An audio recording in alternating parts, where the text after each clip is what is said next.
नमस्कार विद्यार्थी मैत्रिणींनो, मी प्राध्यापिका डॉक्टर सुधा खडके, समाजशास्त्र विभाग प्रमुख, लोकनायक बापूजी अने महिला महाविद्यालय. तुमचं मी आजच्या या नैतिक मूल्य संवर्धन प्रमाणपत्र अभ्यासक्रमामध्ये मनपूर्वक स्वागत करते. आणि नैतिक मूल्य संवर्धन प्रमाणपत्र अभ्यासक्रम आपल्या महाविद्यालयात सुरू केलेला आहे. त्यामध्ये आपण सहभागी झालेले आहात, त्याबद्दल मी तुमचं सगळ्यांचं कौतुक करते. आणि हा अभ्यासक्रम तुम्हाला उपलब्ध करून दिलेला आहे, त्याबद्दल सन्माननीय प्राचार्य डॉक्टर दुर्गेश कुंटे यांचेही मी आभार व्यक्त करते आणि त्यांना अभिष्टचिंतन चिंतते. विद्यार्थी मैत्रिणींनो, नैतिक मूल्य संवर्धन या शब्दामध्येच मूल्यांचा खरं म्हणजे अर्थ दडलेला आहे. व्यक्तीच्या जीवनामध्ये सामाजिक मूल्यांचे महत्त्व फार आहे. समाजापरत्वे प्रत्येक मूल्यांमध्ये वेगळेपण दिसून येते आणि हीच खरी म्हणजे भारताची संस्कृती होय. मूल्यांचे व्यक्तीच्या जीवनात फार महत्त्व आहे. सामाजिक मूल्ये जर नसती विद्यार्थी मैत्रिणींनो, तर आज लोक मनाला वाटेल त्याप्रमाणे वागले असते. म्हणजे समाजशास्त्रीय भाषेमध्ये त्याला आपण स्वैराचार हा शब्द वापरतो. तर मूल्यांचं महत्त्व काय आहे, आपल्या जीवनामध्ये काय महत्त्व आहे, हे तुमच्यापर्यंत पोहोचवावं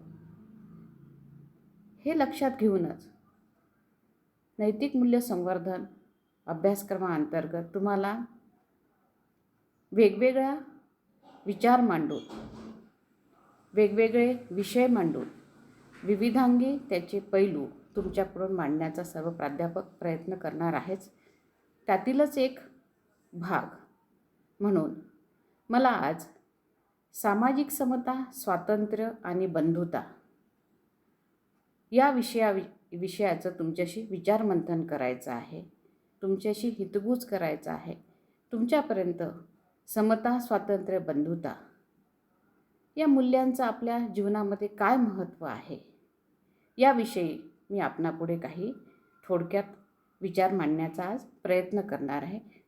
तर चला आपण आज सामाजिक समता, स्वातंत्र्य, बंधुता या विषयाला सुरुवात करूया. व्यक्तीच्या जीवनामध्ये मी मागेच म्हटलेलं आहे की मूल्यांचे फार महत्त्व आहे. मूल्ये नसते तर स्वैराचार सर्वत्र नांदला असता. आता तुमच्यापुढे एक स्लाईड ठेवलेली आहे मी. त्याच्यामध्ये मी म्हटलं आहे की सामाजिक मूल्यांचं आपल्या जीवनामध्ये काय महत्त्व आहे. तर तुम्ही बघत आहात, यामध्ये सामाजिक मूल्ये व्यक्तीला मानसिक आधार देतात. हा विचार आपल्याला मूल्यांमुळे आपल्या जीवनात येतो. त्यानंतर ध्येयपूर्तीला सामाजिक मूल्ये फार पूरक असतात. व्यक्तिमत्व विकासाला मूल्ये प्रेरक असतात. सामाजिक समता, बंधुता निर्माण करण्यासाठी ते प्रेरणा देतात. म्हणजेच काय, मूल्ये व्यक्तीच्या जीवनात आदर्श असतात. उदाहरणार्थ, जसं स्वातंत्र्य, समता, बंधुता आहे, तसंच सत्य, अहिंसा हे सुद्धा मूल्येच आहे.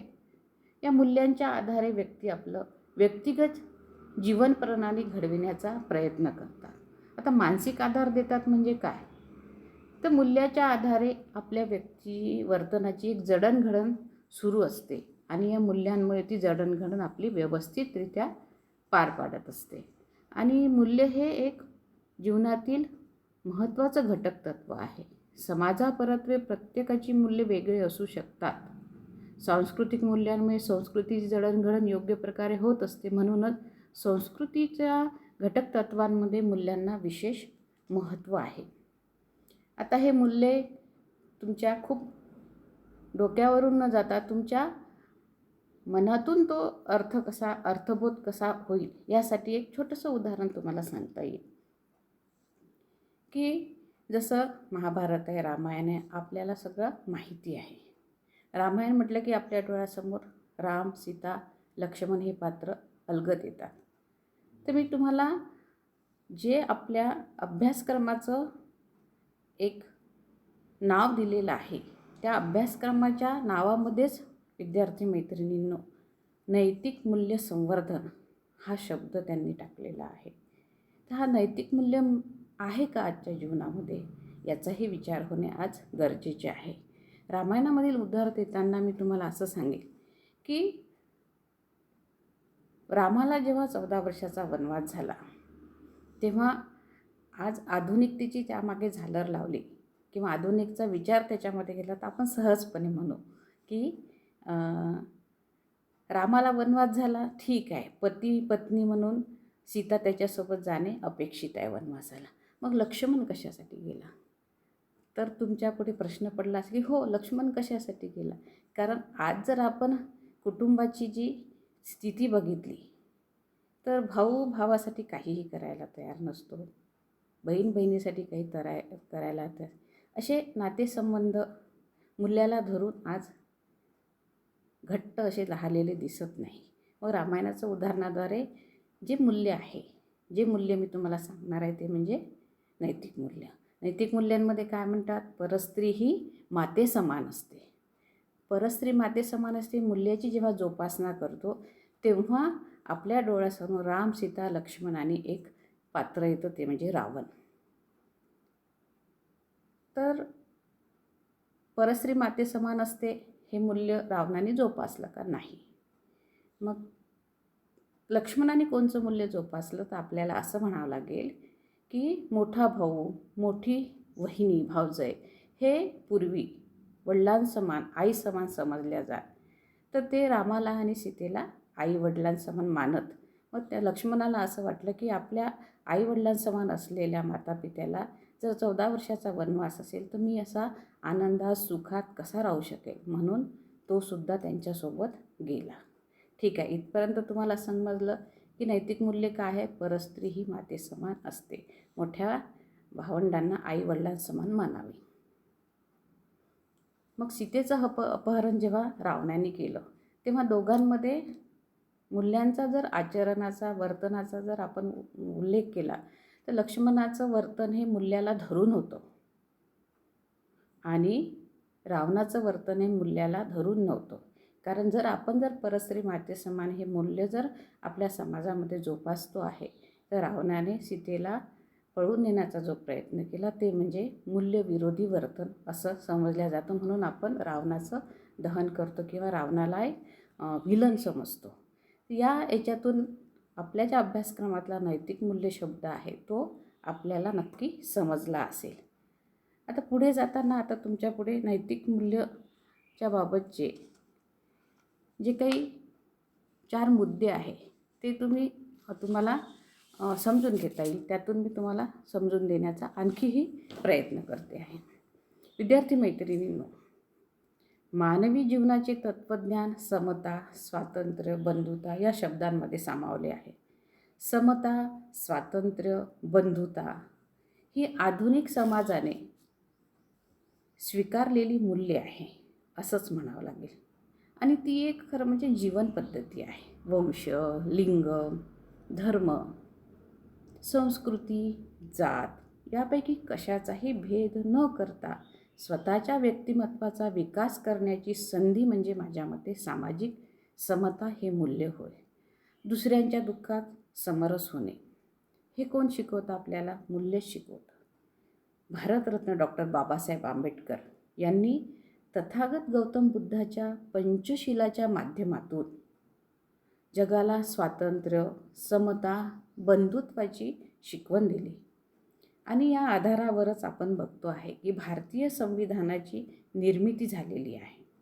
आपले भारतीय संविधान स्वातंत्र्य, समता, बंधुता या मूल्यांवरच आधारित आहे. संविधान काय म्हणते? संविधान म्हणते की स्वातंत्र्य, समता, बंधुता ही काय आहे? मानवी जीवनाची मूल्ये आहे.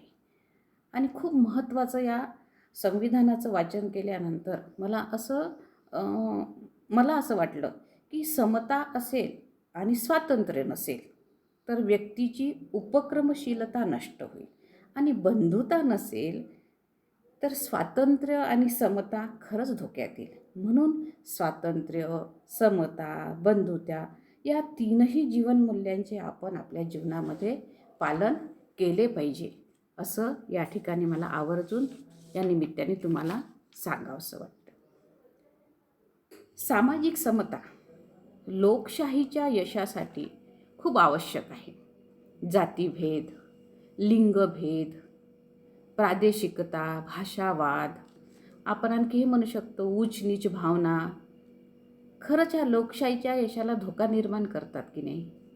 मग लोकशाहीच्या यशासाठी मानवनिर्मित विषमता नष्ट करून समता निर्माण केली पाहिजे, असं मला या ठिकाणी आवर्जून सांगावंसं वाटतं. मग समता म्हणजे काय हो? समता म्हणजे काय? समता म्हणजे सारखेपणा नव्हे, तर सर्व नागरिकांना समान दर्जा, समान संधी उपलब्ध करून दिली पाहिजे, ही खरी समानता. प्रत्येक व्यक्तीच्या विकासासाठी आवश्यक परिस्थिती निर्माण केलीच पाहिजे, तरच समता येईल. मग बंधुत्वाबद्दल बोलायचं तर काय बोलायचं? बंधुत्वाची भावना निर्माण करण्यासाठी आर्थिक, सामाजिक, राजकीय समता असलीच पाहिजे. पंडित नेहरूंनी याबाबत फार मार्मिक असा विचार मांडताना एका ठिकाणी म्हटलं होतं की लोकशाही म्हणजे काही समता किंवा केवळ मतदानाचा हक्क नाही, तर आर्थिक क्षेत्रात, सामाजिक क्षेत्रातील विषमता नष्ट करणे होय, हा खरा समतेचा अर्थ.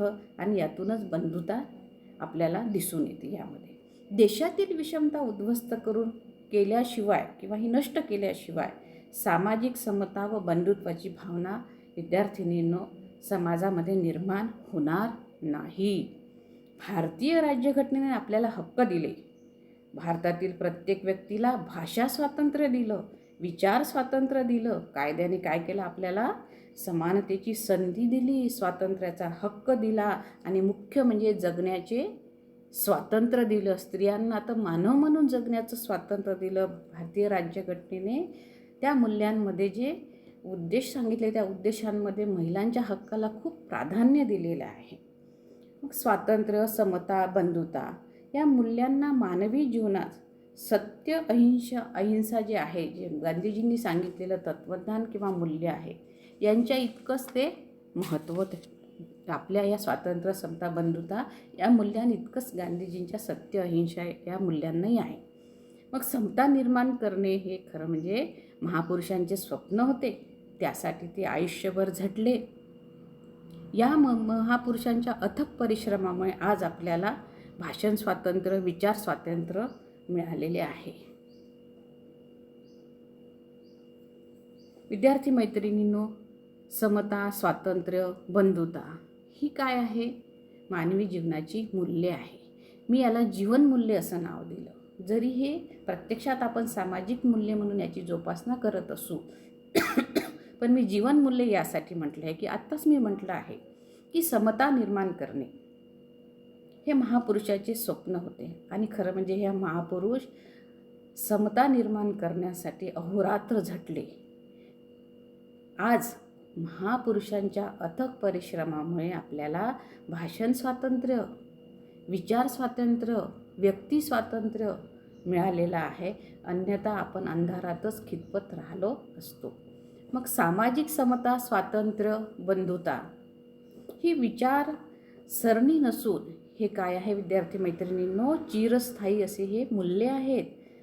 ती मूल्ये जर शिक्षणातून निर्माण झाली तर मानवी व्यक्तिमत्वाचा विकास होऊन सामाजिक समाजात विशेषतः सामाजिक समता म्हणावं लागेल म्हणा, तसंच बंधुता आणि स्वातंत्र्य समाजात प्रस्थापित राहिल्याशिवाय राहणार नाही. मग सामाजिक समता या मूल्याचा जिथे उच्चार होतो विद्यार्थी मैत्रिणींनो, तिथे महात्मा ज्योतिराव फुले यांच्या समतावादी विचाराचा उल्लेख झाल्याशिवाय राहत नाही. सामाजिक समता, बंधुता या तत्वावर आज आपण बघतो आहे की नवसमाजाची निर्मिती भारतात होते आहे. सामाजिक समतेचे, बंधुत्वाचे तत्त्वज्ञान हे भावी पिढीला, नवसमाज रचनेला खरं म्हणजे वरदानच ठरत आहे. स्वामी विवेकानंद यांना अभिप्रेत असणारा मानवतावादी धर्म, विश्वधर्म, सर्वधर्म समभाव हेच महात्मा ज्योतिराव फुले, डॉक्टर बाबासाहेब आंबेडकर यांनाही शिक्षणातून मानवतेच्या विचाराची पेरणी करणारी बुद्धिमत्ता, माणुसकी निर्माण करण्याच्या दृष्टीने आवश्यक वाटत होती.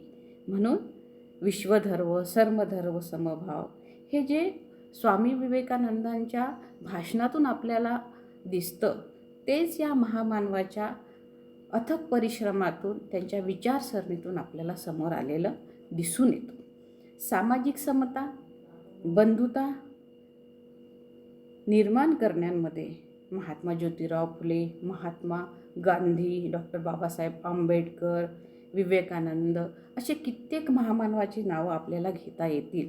यांच्या लेखणीमधील विचारधनाचे आगळे वेगळे स्थान आज समजून घेणे व तशी कृती करणे ही खरं म्हणजे आजच्या काळाची गरज बनलेली आहे. आणि त्यासाठी आपण विविधांगी प्रयत्न करणे गरजेचे आहे.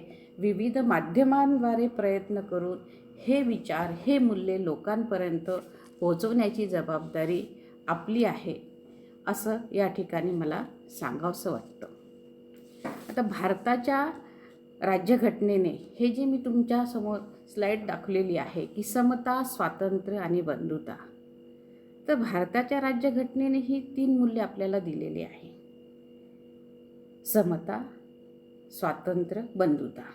परंतु आज आपण संविधानातील मध्ये जे उद्देशांमध्ये जी मूल्ये सांगितलेली आहे, खरंच आपण एकतरी मूल्य आचरणात आणत आहो का? आपल्या जीवनात काही त्याचा उपयोग करतो आहे का? स्वातंत्र्य, समता, बंधुता याची जाणीव करून देणे विद्यार्थी मैत्रिणींनो, एक समाजाचा घटक म्हणून हे माझं जसं कर्तव्य आहे तसं तुमचंसुद्धा कर्तव्य आहे. हे कर्तव्य जर आज आपण पार पाडलं नाही तर समाजात पैसा, चंगळवाद, अमानुषपणा, हत्या, विनाकारण धर्मावरून भांडणे, जातीवरून भांडणे हे वाढल्याशिवाय राहणार नाही. आणि याची उदाहरणे आपण रोजच बघतो आहे, रोजच्या जीवनामध्ये बघतो आहे, टी व्हीवर बघतो आहे, पेपरमध्ये बघतो आहे, रस्त्यावर बघतो आहे, आजूबाजूला बघतो आहे. म्हणून या मूल्यांची जोपासना करणे ही आजच्या काळाची गरज आहे. विद्यार्थी मैत्रिणींनो, समाजशास्त्राच्या नियमाप्रमाणे प्रत्येक मनुष्य काय आहे? एक समाजशील प्राणी आहे. त्यामुळे मानवाच्या जडणघडणीत समाजाचा खूप मोठा वाटा आहे. याचा प्रत्यय आपल्याला आजची जी महामारी आहे कोरोनाची, या महामारीच्या माध्यमातून दररोज प्रत्ययास येत आहे. सर्व धर्म समभावाचे रोज दर्शन घडत आहे. कोरोनाच्या संकट काळात जातीभेद, धर्मभेद, प्रांतभेद, भाषाभेद विसरून आम्ही सर्व भारतीय आहोत हा संदेश सर्वजण देत आहे. कोरोनाच्या काळामध्ये प्रत्येक व्यक्ती काही ना काही आपला वाटा उचलत आहे आणि या कामातून एक त्यांना कोरोना योद्धा म्हणून त्यांचं जरी कौतुक केल्या जात असेल, ते कौतुकासाठी हे काम करत नाही आहे. विद्यार्थी मैत्रिणींनो, यामधून आपल्याला तो कुठल्या जातीचा आहे, कुठल्या धर्माचा आहे, कुठल्या प्रांताचा आहे हे सगळं विसरून आम्ही सर्व एक आहोत ही भावना आज या कोरोना महामारीच्या माध्यमातून पुढे आलेली आहे. आणि भारतामधल्या समाज बांधवांनी लोकशाहीमधली जी मूल्ये आहे ती खरंच आम्ही आचरणात आणतो हे या कोरोना महामारीच्या माध्यमातून आज आपल्याला दाखवून दिलेलं आहे. आज आपण बघतो आहे खूप लोकांवर उपासमारीची वेळ आलेली आहे. काही लोक बेघर झालेले आहे, निराधार झालेले आहे. त्यामध्ये गरीब, बालक, वृद्ध सर्व स्तरातील गरजूंना मोफत भोजन, जीवनावश्यक वस्तू, पाणी याचे वाटप केले जात आहे. कुणी नाना प्रकारे वेगवेगळ्या मार्गाने गरजू व्यक्तीला मदत करत आहे. हे सामाजिक समतेचे, बंधुत्वाचे उदाहरण नाही तर कशाचे उदाहरण म्हणता येईल? तर यातून आपल्याला एक वेगळी लोकांची मानसिकता आपल्याला दिसत आहे की आमच्या भारतामध्ये कुठलंही संकट आलं तरी आम्ही सर्व भारतीय एक आहोत. म्हणजेच आपण एक प्रकारे स्वातंत्र्य, समता, बंधुता या मूल्यांची आपल्या आचरणातून, वर्तनातून एक प्रकारे प्रचिती देत असतो असंच या ठिकाणी म्हणावं लागेल. भारतात लोकशाहीच्या मूल्यावर आधारित समता, बंधुता प्रस्थापित करणारी सामाजिक क्रांती हवी आहे. त्यासाठी सामाजिक समता, स्वातंत्र्य, बंधुता ही जी मूल्ये आहे विद्यार्थी मैत्रिणींनो, ही जनमानसापर्यंत पोचवायची आहे, रुजवायची आहे. आणि हेच महामानवाचं स्वप्न होतं. हे स्वप्न आपल्याला पूर्ण करायचं आहे. त्यांच्या विचाराचा जागर करायचा आहे, नुसता जागर करायचा नाही, तर आपल्या आचरणात हे मूल्य आणून त्यांचे स्वप्न आपल्याला प्रत्यक्षात आणावयाचे आहे. हेच खरं म्हणजे आजची सामाजिक गरज आहे. या अभ्यासक्रमाच्या नैतिक मूल्य अभ्यासक्रमाच्या माध्यमातून स्वातंत्र्य, समता, बंधुता याविषयीचे माझे विचार तुमच्यापर्यंत पोहोचण्याची एक संधी मिळाली आहे. आयोजकांनी मला हा विचार मांडण्याची संधी दिली, त्याबद्दल मी त्यांचे मनापासून आभार मानते. आणि आपणही, जरी मी या विचारातून तुमच्यापर्यंत ही मूल्ये पोहोचवलेली असेल, तरी विद्यार्थी मैत्रिणींनो, शिक्षणाच्या माध्यमातून, महाविद्यालयाच्या माध्यमातून आपण सर्वजण एकत्र येत असतो. तुम्ही सर्वजण एकत्र शिकत असतात. ही सुद्धा एक सामाजिक मूल्याची प्रचिती आहे. त्यामुळे आपणही आपल्या आचरणामध्ये स्वातंत्र्य, समता, बंधुता या मूल्यांची जोपासना करावी आणि नैतिक मूल्य जे ढासळत चाललेले आहे, त्या नैतिक मूल्याला कुठेतरी बंद करावे किंवा कुठेतरी त्याला आळा बसावा, यासाठी आपण नेहमी प्रयत्नशील असावे अशी आपल्याकडून अपेक्षा करते. आणि आयोजकांचे पुनश्च एकदा आभार म्हणून इथेच थांबते. मला बोलण्याची संधी दिली त्याबद्दल धन्यवाद. थँक्यू.